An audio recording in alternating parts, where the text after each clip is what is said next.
Welcome Aquarius to your in-depth weekly forecast for week commencing the 25th of March for the Ascendant, the Sun or the Moon. On the screen now is the event chart for the very start of the week. The big takeout is that the Moon is in the 9th house, very much to do with a need for freedom and space, which you have an appreciation for. The South Node's up there too. Later on Monday, the Moon moves forwards and goes into a direct opposition with the Sun, and we have the penumbral lunar eclipse.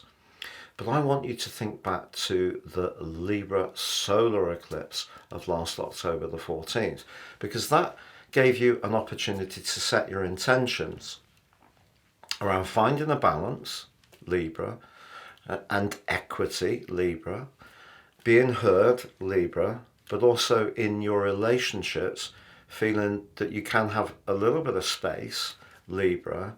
But that event was compromised by your modern ruler Uranus, a helter-skelter influence in your home and emotional sector, which has meant that perhaps demands in the domestic or family sphere have impacted on your desire to learn things or to explore or to travel or to just be free.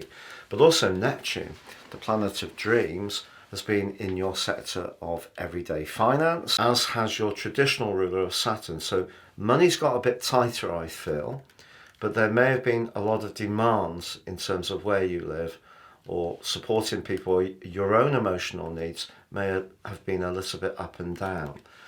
So perhaps with this lunar eclipse, we have an opportunity to assess the impact of that solar eclipse. Did you get everything you need, or did Uranus and Neptune really put a proverbial spanner in the works? I think it's possible.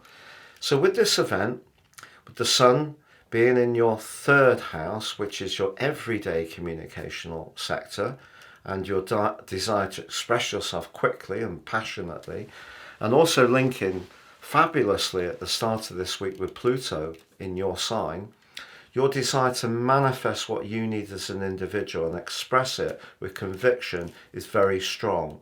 The two came into an exact alliance last Thursday, but then on Friday, if you recall, Mars made its way out of your sign and into Pisces. Now, although Mars in Pisces is not the greatest match, it's going to be there through to the end of April, and it is going to give you a huge amount of extra impetus and drive to sort out any pressing financial matters that Saturn has been creating over the last year. But also in Pisces is, of course, Venus. And Venus is the planet of money as well as relating. So in the 2nd house and in a sign that it's exalted in, Venus can bring some better things to pass for you. And at the end of last week forged a dazzling alliance to Jupiter. They're still in touch through to the middle of this week. So a slice of good news linked to your property or your personal finances can emerge this week. Also Uranus, your modern ruler, that is connected to by Venus by Thursday, and approaching an old situation that's felt a bit stuck with a fresh pair of eyes may unlock a solution. Now obviously, because Venus can be about sensuality in the 2nd house, if in a romantic situation, if you live with someone, if things have got a little bit too caught up with the demand side of things rather than the enjoyment side of things, using that part of your nature which can be quite inventive to do something different, to surprise a partner, can put the spark back in the relationship. But the big collective that's in Aries is really powerful. And one of those influences is Mercury, the planet of communication. And in the 3rd house, that has a very Gemini feel. So your thinking can be very, very quick. Yes, Mercury's in its pre-retrograde shadow, but it actually forges a very intuitive link to Neptune all through the week, a semi-sextile. So that's good.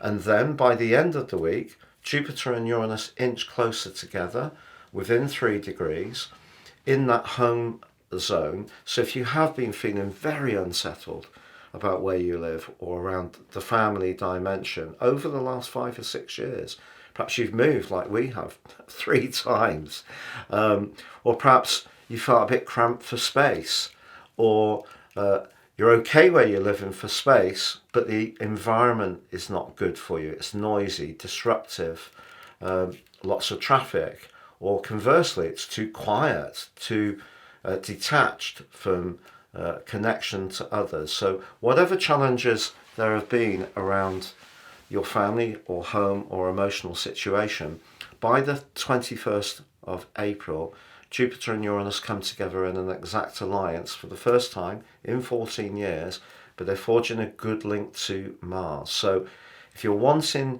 to do some more changes to where you live, make some more improvements, and you're looking for some money to do it, something can ensue between now and then, which actually gives you the resources to do what you wish, which is really, really exciting. So this is a week, essentially, when you're going to be a lot stronger and more single-minded about money. You're going to have a lot more determination to find solutions. You can have a stroke of fortune. You can be very persuasive if you're trying to express your ideas to people. And if a desire to learn some new information or go on a course or a travel plan did get disrupted over the last 6 months, this lunar eclipse can help you to devise the plan to get yourself back on course, but it may require some immediate everyday communication in order to get the ball rolling. But by the time we get to the solar eclipse in Libra of the 2nd of October, which is going to be conjunct Mercury in a really positive way, what you set in motion now, and with the solar eclipse of the 8th or the 9th of April, if you're in the southern hemisphere, that can provide the solutions, provide the prep for getting you to where you really want to be in the last 3 months of 2024. It's been a real pleasure being with you, Aquarius. Thank you so much for joining me. I hope you have a great week. And if you've yet to subscribe to my channel, I'd be honoured if you did so now. Please click or tap on the bell notification symbol.